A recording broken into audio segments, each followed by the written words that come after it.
Antiguamente se creía que el átomo era la partícula del universo más pequeña, hasta que, llegaron ustedes y lo arruinaron. Se pensaba esto ya que tanto los humanos como seres vivos están hechos de células, que a su vez están hechos de moléculas, estas de átomos, y los átomos siguen las leyes tan extrañas de la física cuántica. Pero dejando de lado esto, todos conocemos al átomo por ser una pequeñísima partícula que contiene neutrones, protones y electrones. Pero además de eso, puede que ya muchos sepan, por las investigaciones de secundaria que te obligaban a hacer, que el átomo tuvo una extensa historia que data del siglo V hasta el día de hoy. En este video hablaremos sobre el átomo, qué es, de qué se compone y, más importante, su cronología.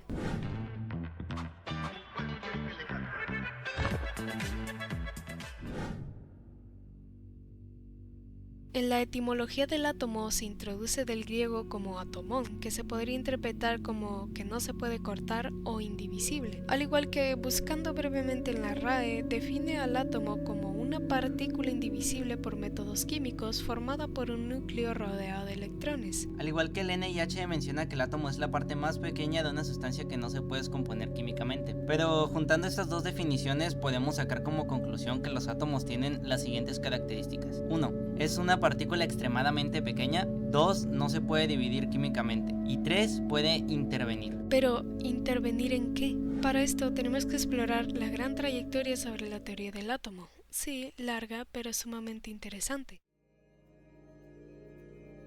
Para conocer sobre su origen tenemos que posicionarnos en el siglo V, ya que se cree que a mediados de ese siglo estaban filósofos intentando descifrar de qué estaba hecha la materia existente, hablando entre Demócrito y su profesor Leucipo, desarrollando hipótesis de cómo las cosas se daban, qué era lo que conformaba todo y qué pasaba si dividías todo hasta llegar a un punto donde una partícula más pequeña no iba a poder dividirse, llegando así a la conclusión de la existencia de los átomos. Se creía a base de sus hipótesis que los átomos tenían propiedades homogéneas e indivisibles. Demócrito principalmente llegó a esta teoría, ya que para él el mundo estaba hecho a base de lo que es decir, átomos, y lo que no es, por así decirlo, un vacío. Fue a partir de este momento que se creó una oleada con la ideología llamada atomismo en la antigua Grecia. Otro conocido pensador llamado Epicuro posteriormente defendió la ideología, pero ese no nos importa tanto ya que no fue un pionero del pensamiento. Por la tan poquita información que se tiene sobre este gran personaje, que fue un punto grande de influencia para los demás filósofos a formular la teoría del atomismo, no es tan reconocido como los que son supuestamente padres de la teoría atómica. Se tiene muy poquita información por la antigüedad y ubicación. Así es, estamos hablando de Mosco de Sidón. Se cree que entre los siglos XIV y XIII a.C., un filósofo había dado pie a la teoría atómica, y es que creía que todo estaba compuesto a partir de pequeñísimas partículas. Se sabe esto gracias a palabras que se esparcieron por parte de Pirrón de Elis y Estrabón. Pese a su idea, no parecía haber tenido un gran peso como para ser tan mencionado. Poco se habla de los modelos atómicos que se propusieron después de la teoría atómica de los filósofos, ya que no proponían, por así decirlo, átomos, sino que hablaban de una partícula o propiedad parecida a este, como fue el caso de Mijail.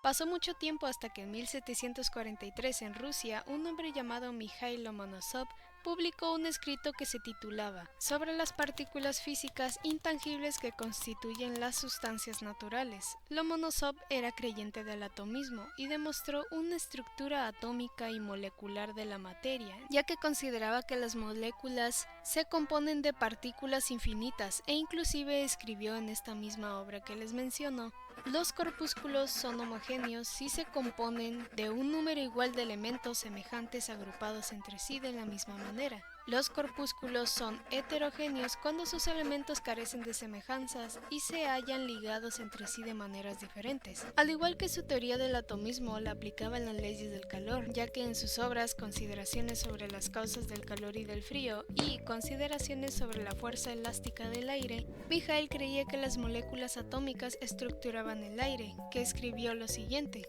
el movimiento no puede producirse sin materia. El calor está comprendido en el movimiento de cualquier materia. Lomonosov, al no tener un nombre fijo para las partículas o materia a la que se refería, decidió en su artículo sobre la adhesión y la posición de las mónadas físicas, las postulaba como mónadas, sí, como Leibniz. Pero bueno, él creía que las mónadas tenían volumen, forma y peso. No empleó ejemplos, pero él creía eso. Lomonosov pensaba que los fenómenos naturales eran producidos gracias a los distintos movimientos de la materia, que por cierto no está nada alejado de la actualidad. Finalmente, Lomonosov lamentablemente falleció un 15 de abril de 1765 por un posible cáncer.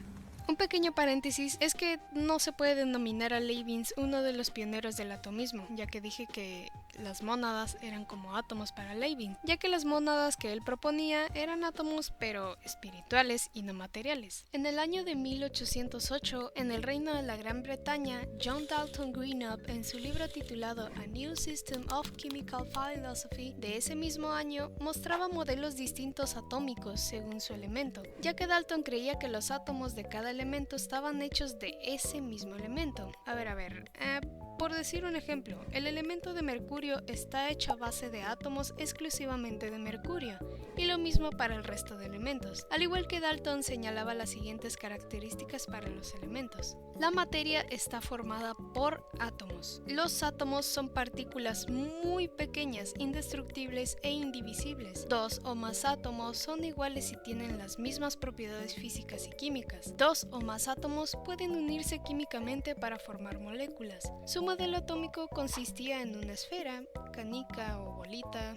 Sí, simple. Las inconsistencias de Dalton fue que él pensó que la fórmula del agua era HO, lo cual generó uno que otro cálculo erróneo en las masas y peso de algunos compuestos, hasta que en el año de 1805, Gay-Lussac y Alexander Bond demostraron que el agua estaba conformada por dos átomos de hidrógeno y uno de oxígeno. ¡Yay, H2O! Otro error de Dalton fue asumir la no existencia de diferentes isótopos. Un pequeño paréntesis para quien no sepa sobre los isótopos es la cantidad de neutrones que datan un mismo átomo.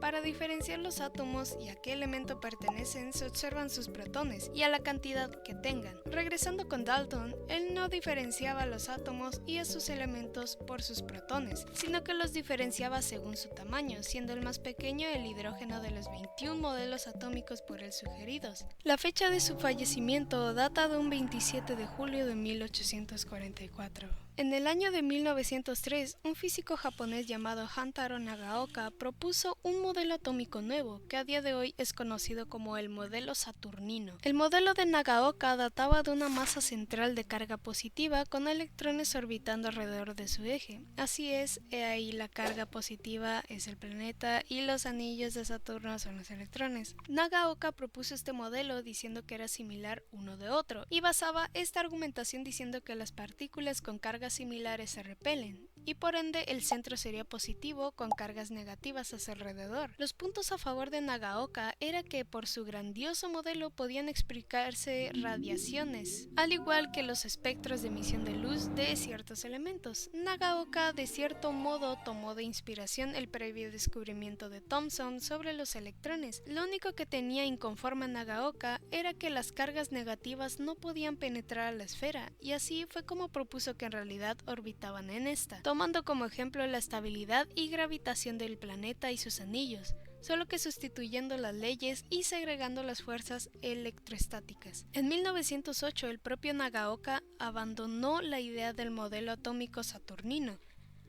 Su propio creador, como mi papá cuando fue por LED. Sus razones para dejar esta creencia fue que si la órbita fuese un electrón cargado eléctricamente, hubiese una repulsión de las cargas. Nagaoka lamentablemente falleció un 11 de diciembre de 1950. Pero a día de hoy podemos considerar a Nagaoka un buen ejemplo del por qué los átomos no son un mini sistema solar, ya que es como tratar de usar la física clásica a una partícula que juega con la física cuántica. Pero bueno, estos son conceptos que se tocarán en otro video. Por estas fechas, es decir, en el año de 1903 y 1904, Nagaoka tanto Thomson estaban teorizando sobre un nuevo modelo atómico.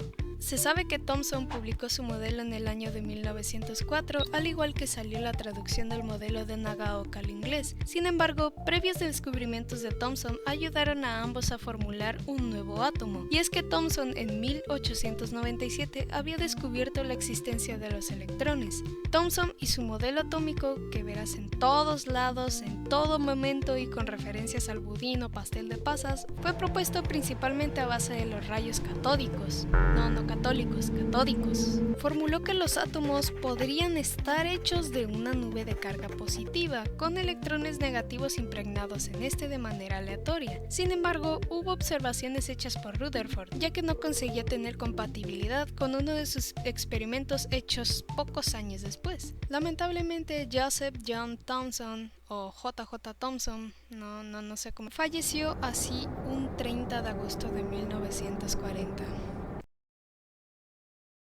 En el año de 1916, un hombre llamado Lewis, proveniente de Estados Unidos, propuso un modelo atómico que se diferencia mucho de los demás, ya que era un átomo cúbico. Así es, un cubo. No puedo creerlo, todos los físicos están repletos de minecraftianos, o sea, ¿cómo es que salen con un modelo cúbico y luego Einstein con su energía es igual a Minecraft al cuadrado? Ya... No. Publicó su teoría con el fin de explicar el fenómeno de la valencia atómica.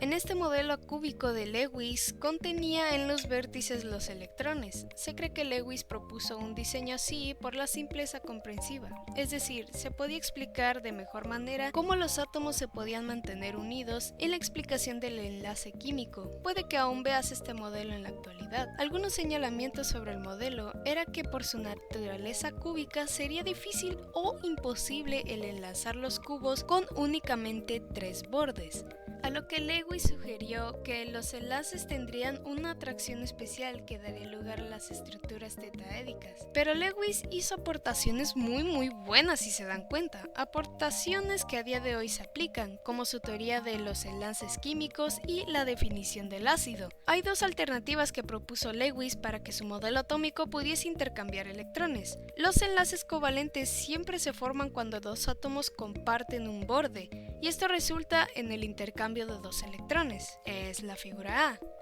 Un estado intermedio en el que solo se comparte un rincón también fue postulado por Lewis, la estructura B. Lamentablemente, Gilbert Newton Lewis falleció un 23 de marzo de 1946. Y mira, un año después de que finalizara la Segunda Guerra Mundial. Ese es tema para otro video.